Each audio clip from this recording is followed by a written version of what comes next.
Todos los siglos, todas las voces, toda la memoria.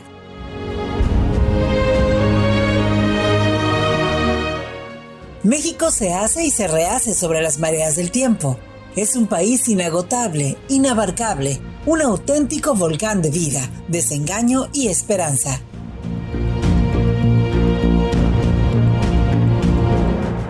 México, historia y leyenda, convoca los testimonios de lo real y lo imaginario, bajo el amparo de la palabra.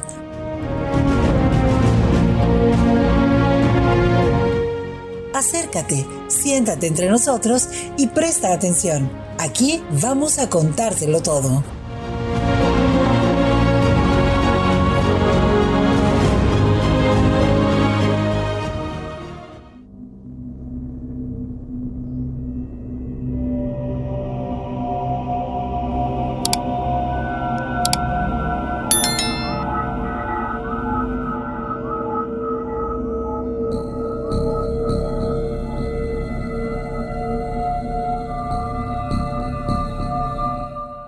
Esta historia sucedió hace mucho tiempo, en el siglo XVII.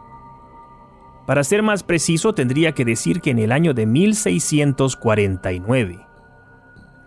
Lo que aquí vas a escuchar es algo realmente espeluznante. Se trata ni más ni menos que de la historia del Puente del Clérigo. Una leyenda en la que se confirma que la muerte no es obstáculo para quien se encuentra decidido a ejecutar su venganza.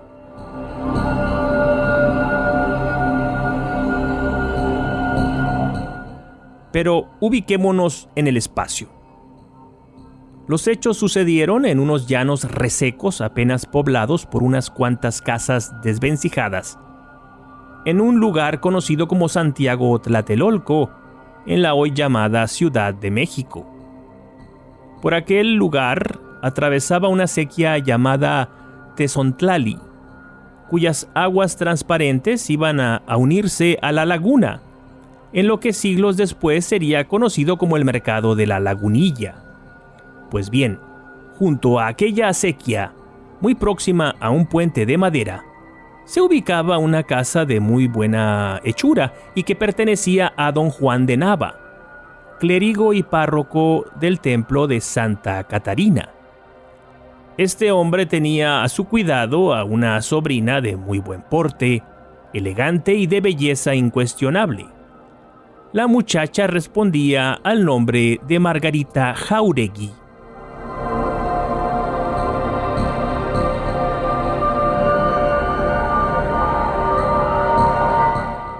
Esta historia, que debe ser tomada por verídica porque Fray Marcos López y Rueda, obispo de Yucatán y virrey provisional de la Nueva España, la consigna en la foja 231 de sus memorias.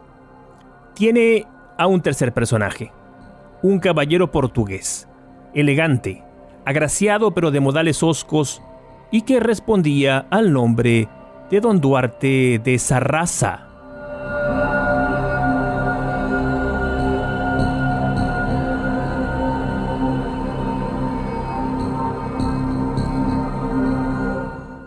El caballero lusitano aducía a ser descendiente de muy buenas familias, por lo que solía ser considerado por la alta burguesía de la época, quienes lo invitaban a sus grandes y elegantes fiestas.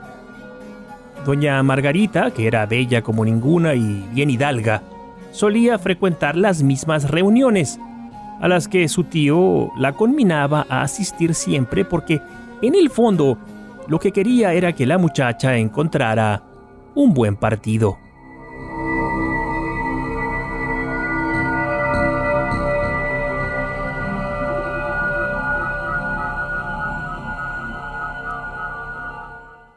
No tardó mucho tiempo don Duarte en poner sus ojos en la muchacha.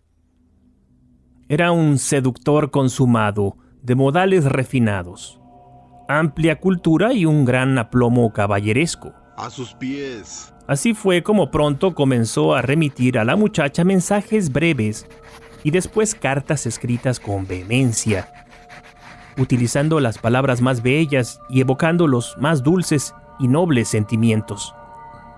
La muchacha, que sentía ya en sus carnes los fuegos de la pasión, comenzó prontamente a dar muestra de entusiasmo y enamoramiento. Así que, para decirlo coloquialmente, abrió las puertas y dejó entrar en su vida a aquel intruso tan insistente que hacía nacer en su alma aquellas hasta entonces desconocidas sensaciones, aquellos vértigos embriagadores.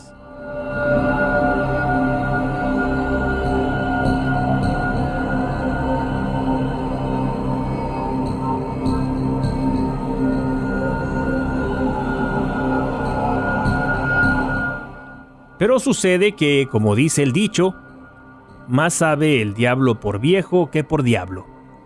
Don Juan se recelaba de aquel acicalado caballero.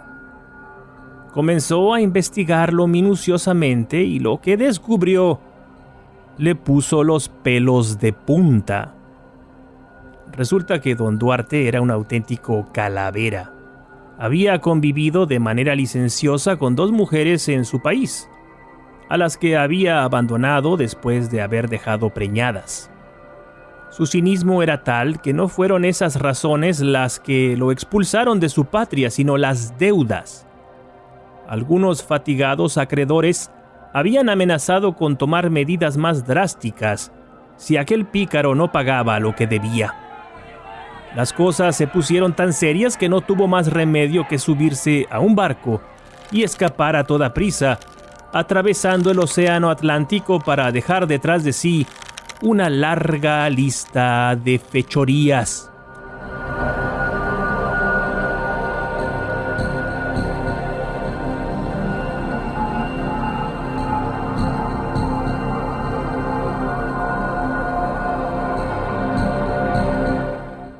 Ya instalado en la Nueva España, el tal Duarte se había dado a una vida de disipación y fraude. Además, y esto era lo que más preocupaba al clérigo, solía vivir largas temporadas en los lupanares, conviviendo en amancebamiento con las barraganas que ahí atendían. Hubo un informante que le avisó a don Juan que aquel bellaco enamoraba simultáneamente nada más y nada menos que a 10 doncellas.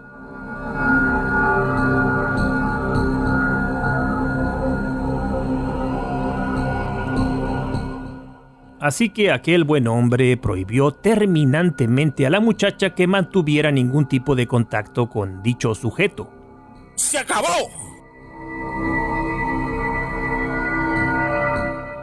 Claramente, ¿y cómo se sabe? Ahí donde se establece una prohibición, se avivan las llamaradas del deseo. Así que aquella pareja, escondida por su condición furtiva, continuó con sus amoríos.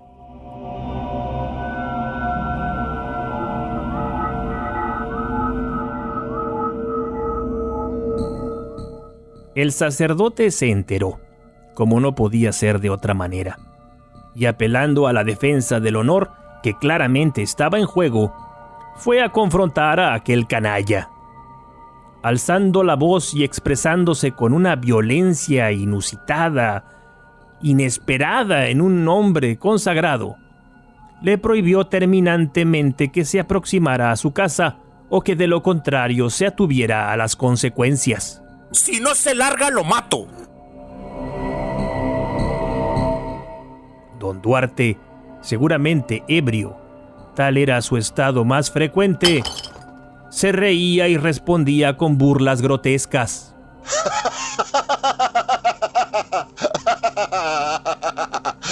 ¡Filho de puta! Fue tanto el celo y los candados de los que echó mano el clérigo que la situación se volvió insostenible. Desesperado, el portugués ideó la vileza más grande: quitarse de encima al cura porque, como solía él mismo decir entre grandes aspavientos de alcohol, nadie podía oponerse a sus deseos.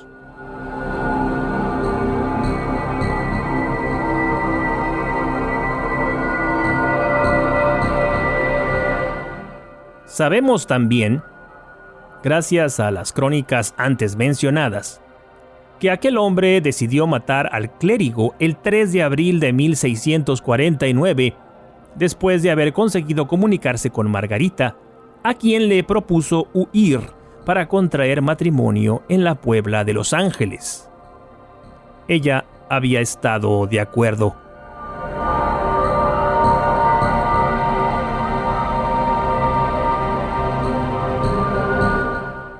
El día señalado se encontraba Duarte conversando a través de la ventana con la muchacha, cuando divisó al cura que, seguramente avisado por alguien, volvía a casa a toda prisa para evitar el desastre.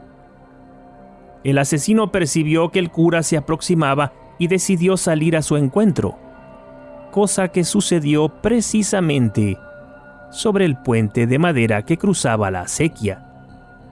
Ahí se enfrentaron dando grandes voces. Tú no entiendes, cabrón, que te largues. Es mía. Margarita es mía. En un momento, el lusitano extrajo de sus ropas un puñal, en cuya empuñadura se mostraba orgulloso el escudo de su familia. Con gran fuerza y maestría, embistió al indefenso sacerdote, clavándole aquel acero oscuro en el cráneo a través de la fosa ocular. Don Juan cayó al suelo, dando grandes alaridos de dolor y tratando de completar una señal de la cruz sobre su pecho jadeante.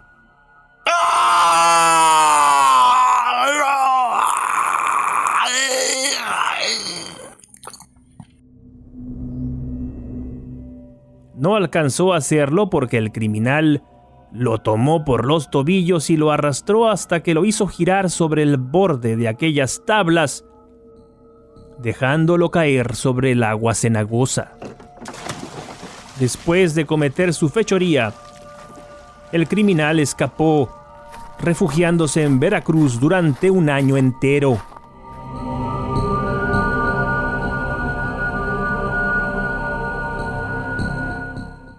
Después de este tiempo, y sin poder sacar de su cabeza a Margarita, volvió de incógnito a la capital de la Nueva España. Permaneció oculto unos días en una casuca que pertenecía a una de las prostitutas que él muy bien conocía, hasta que se armó de valor y una noche sin luna, salió a las calles embosado para dirigirse a la casa de la muchacha y solicitarle que, ya que no había ningún obstáculo, ambos escaparan para hacer realidad su más acariciado sueño. Cuando se acercaba a la acequia, vio aquel viejo puente entre las sombras y sintió un escalofrío profundo. Todo lo vivido se le volvió presente con una fuerza que jamás hubiera imaginado. Sintió el deseo de huir, pero resistió y decidió cruzarlo para poder llegar hasta la casa de Margarita. Se acercó al puente, pero no pudo cruzarlo. Ya era, acaso sin darse cuenta, un hombre muerto. ¡Ah!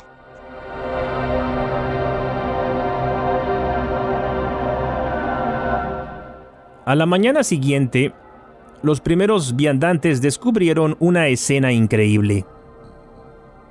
El portugués, el caballero seductor y asesino, estaba muerto con una pavorosa mueca de horror en el rostro, mientras un esqueleto cubierto con un traje talar, lleno de lodo y viejas manchas de sangre, lo sujetaba por el cuello con sus manos desencarnadas. En el agujero derecho del rostro de aquella calavera, donde alguna vez hubo un ojo, relumbraba con los primeros rayos del sol de la mañana un cuchillo con un escudo de armas en su empuñadura.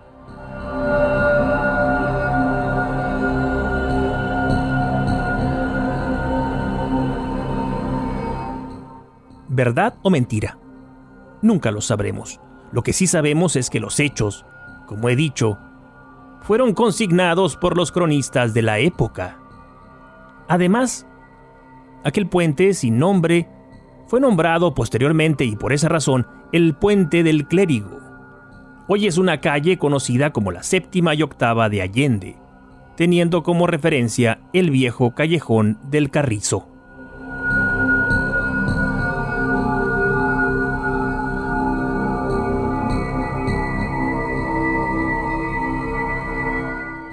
Lo aquí narrado, pues, parece comprobar que hay muertos que no perdonan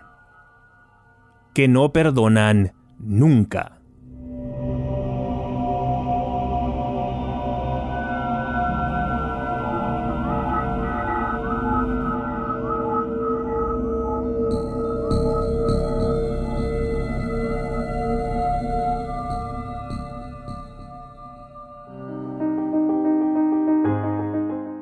Esto fue México, Historia y Leyenda.